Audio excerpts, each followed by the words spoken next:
الفاتحة. أعوذ بالله من الشيطان الرجيم. بسم الله الرحمن الرحيم. الحمد لله رب العالمين الرحمن الرحيم مالك يوم الدين. إياك نعبد وإياك نستعين اهدنا الصراط المستقيم صراط الذين أنعمت عليهم غير المغضوب عليهم ولا الضالين آمين. بسم الله الرحمن الرحيم. الحمد لله رب العالمين والصلاة والسلام على أشرف الأنبياء والمرسلين سيدنا ومولانا محمد وعلى آله وصحبه أجمعين. سبحانك لا علم لنا إلا ما علمتنا إنك أنت العليم الحكيم ولا حول ولا قوة إلا بالله العلي العظيم. قال المؤلف رحمه الله تعالى ونفعنا به وبعلومه في الدارين amin. Kemudian kita meneruskan kembali mutalaah kitab kita minggu yang telah lalu. Adapun yang makruh pada orang yang puasa itu ada 7 perkara. Jadi apabila kita tagawi yang 7 perkara ini, maka 7 perkara ini bisa menyebabkan puasa kita itu jadi makruh. Artinya makruh itu dikerjakan tidak berdosa. Ya kah? Ngaran makruh itu nah walaupun kita kerjakan tidak berdosa, tetapi apabila kita hindari maka kita akan mendapat pahala. Nah itu arti makruh tuh. Tetapi efek daripada makruh itu tadi bisa mengurangi pahala puasa kita. Nah, ya kan? Yang pertama makruh puasa yaitu berpintik, artinya beturih. Beturih itu membuang darah jurang bahari, iyalah. Yang di kepala tuh. Nah, iya. Nah, maka itu hukumnya makruh. Umumnya malam kada apa-apa ya kalau itu diantaranya tuh. Yang kedua berbekam. Berbekam ya besongo lah. Nah, ya. Yang baturih tadi ya nang kebiasaan di belakang kah? Kurang tuh bahari sakit kepala diturih sini di belakang sini nah itu makruh hukumnya. Yang kedua besongo di siang hari munnya malam ada apa ya kalau. Yang ketiga mengulum makanan, mengunyahkan makanan tidak untuk ditelan. Ya julun nang semalam nang kayak rambutan misalnya ya kalau di kulum-kulumnya, tapi di kulumnya aja ada batal puasanya. Tapi bilanya tetangguk batal tak, sebab ini menggawi nang makruh. Ya kah rambutan di kulum-kulumnya kada sampai ke tenggorokan kada apa-apa, kada batal tak. Kemudian yang keempat makruh puasa yaitu merasai makanan tidak ditelan. Nah jadi boleh aja kita, tapi merasainya itu di ujung lidah aja, di ujung lidah.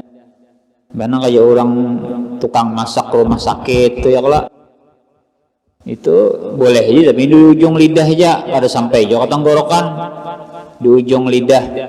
Kebiasaan men orang lihai bermasak tuh tahunya nang kayak apa di ujung lidah gin ketahuan sudah ini ini masin, ini sedang tahunya. Nah jadi mun urang nang kayak koki kah ya kalau paksa. Cuma jangan sampai ke tenggorokan, di ujung lidah aja jar guru bahari.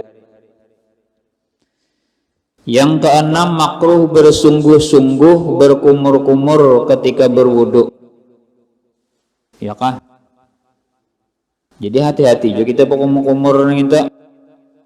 Nang pertama, nang kedua, nang ketiga, nang keempat makruh. Nah, jadi berkumur nang keempat-empat itu hukumnya makruh. Nah, apabila makruh tatagok misalnya, nah itu batal juga. Nambah kumur keempat tadi. Yang ketujuh makruh puasa yaitu mencium istri, nah mencium bini, ya kah? Atau memeluk akan dia. Nah, ya jakai semalam ya kalau. Tapi selama kada ada syahwat kada apa-apa. Ya, jawaban sidin bujur minggu tadi lawan Saleh kalau berdebat berdua. Iya. Selama kita itu kada ada syahwat, misal kita tadi bini kita tadi keuyuhan misalnya lah, inya menapasakan kita baju, memasakkan kita, mengganiakan kita berusaha, bini tadi. Lalu kita cium di dahi, tetapi kada lawan syahwat, nah itu kada makruh. Nah, jadi nang makruh tadi apabila timbul syahwat. Ya kayak arti timbul syahwat nang di dalam selawar itu nah bagagah, nah ya itu timbul syahwat kok. Umurnya nang ya bergetar ya. Bergetar kayak. Nah, jadi bujur tuh jawaban sidin apabila kita tadi mencium bini tadi dengan kasih sayang, merasa kasihan, ya kah garingganya atau keuyuhan kah, itu kada apa-apa. Selama di dalam selawar tadi kada bergetar gitu nah. Ya kah jadi santai aja kita ini subuh nih kadang kayak ini bacaan guringan bebuhannya. Adapun segala hari yang tiada soh puasa itu ada 4. Nah, hati-hati juga lah. Jangan sembarangan juga kita puasa. Ada hari-hari nang mana haram kita berpuasa. Yang pertama pada 2 hari raya, yaitu hari raya puasa dan hari raya haji. Kalau pian pina cangkal bener puasa hari raya puasa juga, nah itu berdosa. Hari raya puasa itu haram, parut lapar, haus, berdosa pulang. Dobol bener itu ada pintar ngarannya ya kalau lah. Nah jadi haram 2 hari raya tadi puasa. Yang kedua pada hari syak, artinya hari 30 Sya'ban apabila malamnya tidak dilihat hilal Ramadan. Namun kita wayah ini ya alhamdulillah sudah ada juga sudah di Departemen Agama ya kalau lah. Insyaallah tuh kita serahkan aja kepada Departemen Agama. Karena di situ terkumpul aja sudah nang hebat-hebat, buhan MUI-nya ada, NU-nya ada, Ru'yatul Hilalnya ada, bubuhan nang ahli falaknya ada. Nah, bubuhan kita ini banyak apalakan sudah. Jadi kita serahkan lawan bubuhannya itu jalan. Nah, dah. Artinya awal Ramadan apabila kita serahkan lawan bubuhannya tuh, hari raya apabila kita serahkan lawan bubuhannya, bubuhan depak tuh. Mudah-mudahan ada dapat hasil yang terbaik berkat musyawarah bubuhannya yang itu tadi. Nah, itu aja kan tadi mengalih-alih kita. Kemudian pulang haram puasa pada hari tasyrik apabila tanggal 11, tanggal 12, tanggal 13 bulan Zulhijjah. Nah, jadi haram puasa tuh. Jadi di bulan haji itu ada 4 hari kita nang haram puasa. Pertama tanggal 10 Zulhijjah, hari raya Idul Adha itu berarti ya kalau. Kemudian tanggal 11 tasyrik masih, tanggal 12 sampai tanggal 13 tasyrik, maka itu hukumnya haram kita berpuasa di situ. Nah, jadi kita sembarangan juga puasa ini, ada hari-harinya nang haram kita berpuasa. Kemudian yang keempat, sesudah separuh bulan Sya'ban apabila tidak disambung dan tidak menjadi wirid kebiasaan seperti puasa hari Senin dan hari Kamis, maka kalau disambung dengan nisfu Sya'ban atau puasa Senin dan Kamis, maka bolehlah berpuasa pada hari-hari tersebut. Nah, jadi boleh aja kita berpuasa setelah nisfu Sya'ban asal pian sudah jadi wiritan pian bila Senin Kamis puasa, atau pian puasa Nabi Daud sehari puasa sehari kada, sehari puasa tapi kada, jadi pian boleh aja puasa sunat imbah nisfu Sa'ban deh, kada apa-apa sebab sudah jadi wiritan. Amunnya belum jadi wiritan kada boleh. Nah jadi haram bagi orang nang bagi kita nih, kita kada Senin Kamis kada puasa, sekalinya imbah nisfu Sa'ban lalu puasa Senin Kamis, nah maka haram hukumnya tuh. Nah banyak orang kada tahu ya, kalau sangkan nah jadi bilanya sudah jadi wirid kada apa-apa imbah nisfu Sa'ban dari puasa sunat, misalnya sudah wiritannya jadi amalannya Senin Kamis itu sudah, atau mengqadha bulan Ramadan. Nah boleh aja juga bebinian misalnya ya, kalau ada hutang bekas haid seminggu kah, maka boleh aja puasa imbah nisfu Sa'ban, kada apa-apa, soalnya membayar hutang qadaan bulan Ramadan kada apa-apa juga. Nah itulah, nah itu diantaranya tuh makruh apa hari-hari nang diharamkan berpuasa. Maka dari itu Al-Imam Al-Ghazali rahimahullah ta'ala sidin memadahkan lawan murid sidin di dalam kitab Ayyuhal Walad, bahwasanya ujar Imam Ghazali, wahai anakku, bahwasanya ibadatmu itu hendaklah mengikuti aturan agama. Jadi kita kada sembarangan juga ibadah ini. Men kita sembarangan ya nang kayak ini lah uyuh berdosa pulang. Seperti misalnya contohnya sembahyang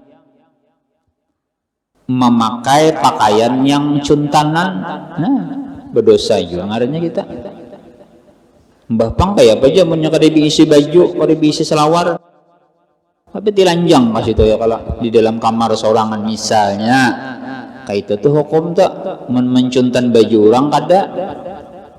Mbah pang kayak apa aja nang lato-lato tuh ada bapaknya sorangan aja di kamar ya, kalau mencuntan baju orang jangan kayak itu tuh hukum agama lah. Atau lagi kita baudu tetapi banyunya banyu cuntanan, nah haram juga hukumnya. Kayak apa caranya? Betul ya mu, jangan mengambil banyu orang ya kah. Nah jadi ibadat itu harus sesuai dengan hukum syara atau hukum agama. Atau lagi contohnya membaca Quran. Membaca Quran lah di dalam jamban, padahal kan membaca Quran tuh bagus, tapi salah tempat kada boleh juga. Kalau latihan nih hendak jadi imam tarawih ya, kalau di dalam jamban sambil mahajan Bismillahirrahmanirrahim Alhamdulillahirabbil alamin, kada boleh.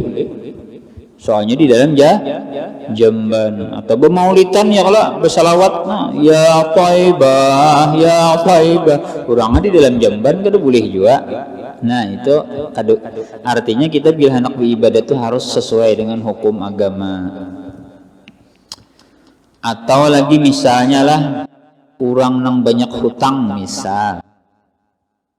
Nah orang nang banyak hutang itu lebih baik bayar hutang daripada bersedekah. Jangan bersedekah kasih toko mari hutang ada dibayari. Nah itu luput juga ngarannya nih itu ya kah. Jadi bayar hutang dulu hanya bersedekah. Atau lagi misalnya ujar guru kita bayar zakat fitrah lah misalnya tuh barasnya hanya 3 liter setengahannya, siapa nang didahulukan? Kita nang sebagai kepala rumah tangga nih berduit misalnya 100 ribuannya misalnya ya, kalau seorang bini anak nukar baris 50.000 sudah ya, kalau 3 liter nih anggaplah ya, kalau 3 liter setengah dari 50.000 nong murah aja, sisa duit 50.000 ya lagi hagen isok misalnya, jangan dihabiskan, cukup hagen seorang aja nang berzakat fitrah isuk mun dihabiskan duit 50.000 itu kayak apa nukar baris hagen anak hagen seorang makanan belanja ya kah. Nah, maka dari itu harus sesuai dengan hukum agama. Tahu, nah apalagi contohnya lah. Atau misalnya kita banyak tertinggal qadaan, nah penting bener nih nah. Sembahyang wajib behimat, sembahyang sunat, nah itu tuh paling gitu. Misal kita nih umur 30 tahun hanya aja misalnya sembahyang nih nang pina tepat 5 waktu tuh. Nang kebiasaan bilang balang sapian dari bang ada balang kambingan lagi ya kan. Nah anggaplah kita balik 15 tahun, berarti 15 tahun tuh hukum tuh kita hutang lawan Allah Ta'ala tuh. Jadi nang kayak apa cara membayarinya?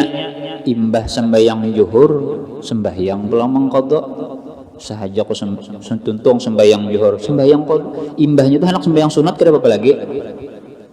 Hitung aja sampai 15 tahun. Busiah mati ya hanya 5 tahun kada apa-apa. Ya Tuhan berilah Anda sudah. Sebab ikam ada niat hendak membayari sudah. Nah kayak itu tuh caranya. Ini behimat kita kada apa-apa, anak sembahyang tarawih kada apa-apa. Tapi pian ingatakan hutang terdahulu banyak lagi, belasan tahun lagi. Jadi tuntung sembahyang isya, mengkodo isya dulu. Hanya 4 sembahyang tarawih. Jelas ya Allah lah. Nah mudah-mudahan kita mau mengamalkan ya Allah lah. Nah itu jadi penting benar nih itu. Terkadang kita sembahyang sunat kita gawi hutang nang bahari belas-belasan tahun kada dibayari. Nah itu diantaranya tuh. Terus kah? Minum dulu lah. Bismillahirrahmanirrahim.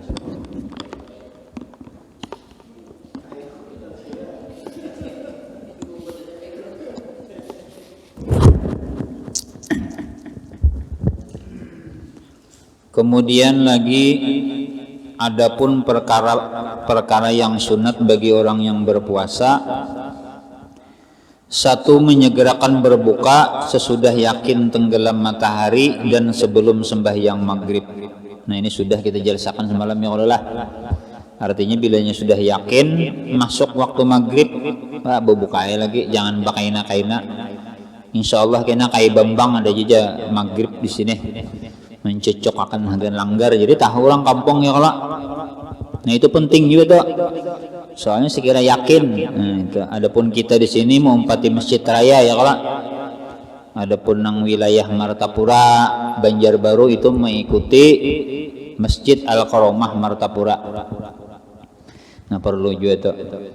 Yang kedua disunatkan bahwa adalah berbuka dengan kurma masak sapanggal. Bila ada, bila kada ada jasidin atau kurma masak atau benda makanan yang manis atau air biasa, dan bahwa adalah ganjil 3 biji kurma atau lebih. Nah ganjil kurmanya tadi.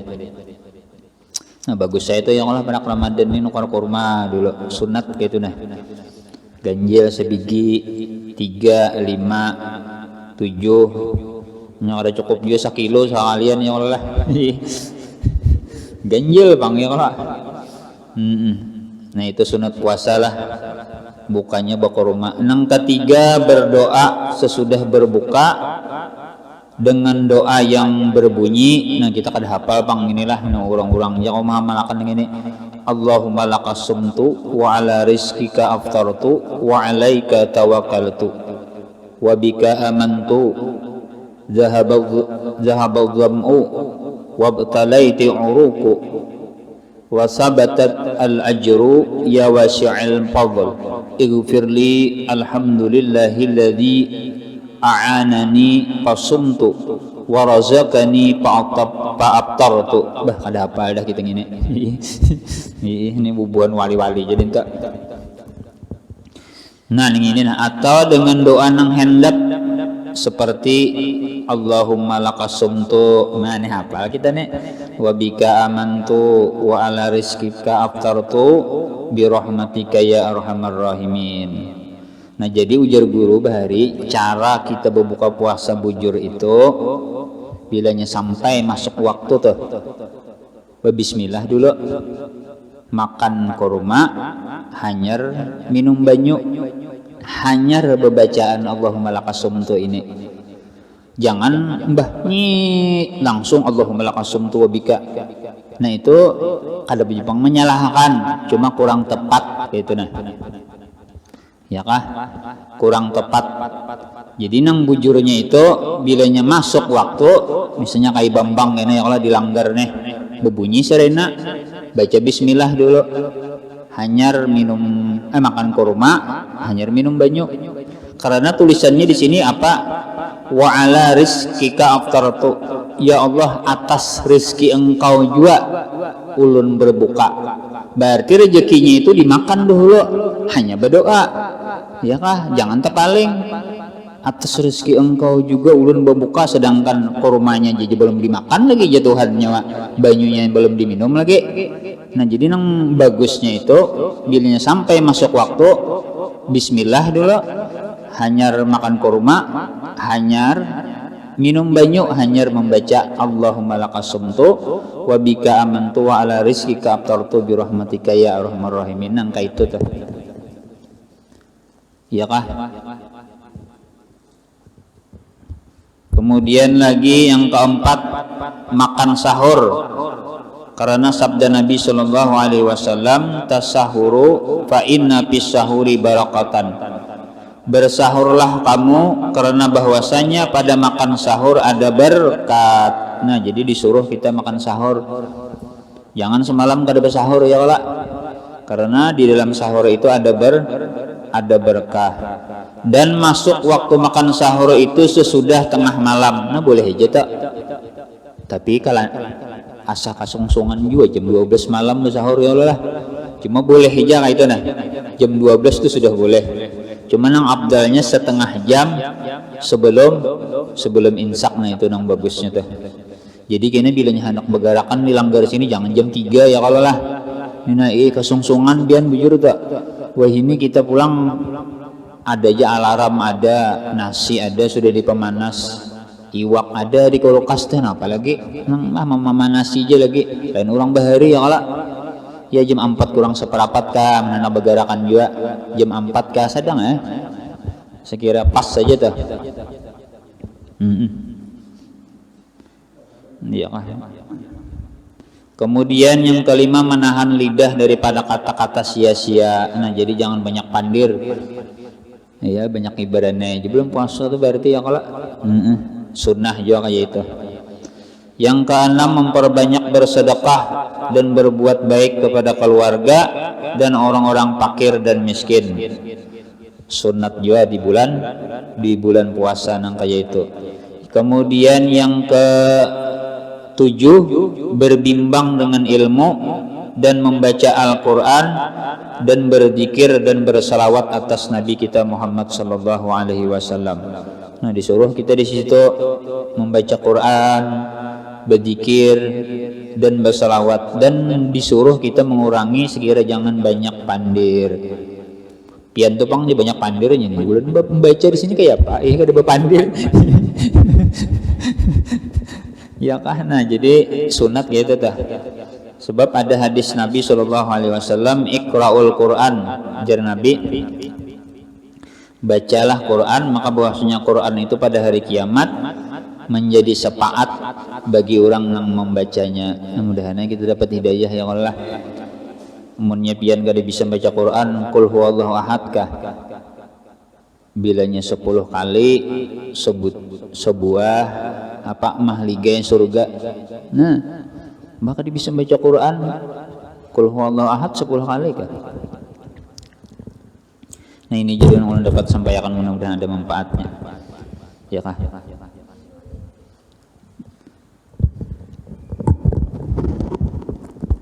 Fatihah.